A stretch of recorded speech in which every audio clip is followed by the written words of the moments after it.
Jesus responds, leave the little children alone and don't try to keep them from coming to me, because the kingdom of heaven belongs to such as these. After placing his hands on them, he went on from there. The ethic of the Messiah king was to pause his journey to Jerusalem, where he's going to his final Passover, where he's going to the cross, and he stops all that he might place his hands on his children and bless them before he went on from there. Jesus cares for the children. And in doing so, once again, he turns the world's status system upside down, doesn't he? Because what does a child, especially one so small that they are taken up in his arms, what does a child like that offer to a group of grimy guys making their way to Jerusalem? But in his kingdom, greatness isn't measured by power or privilege or what you can provide. It's not by position. It's measured by humility, and those children can offer nothing except for to be held by Jesus.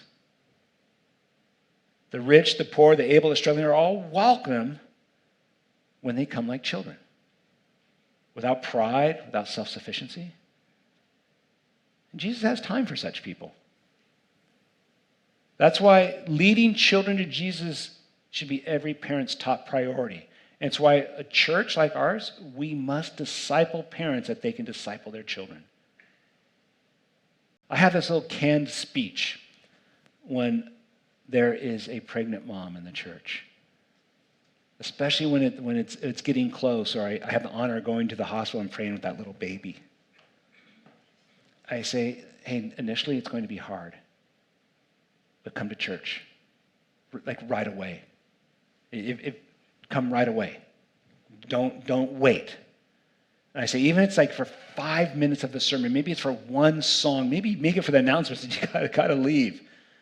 But establish the pattern of bringing your baby to church, because that's where Jesus is at.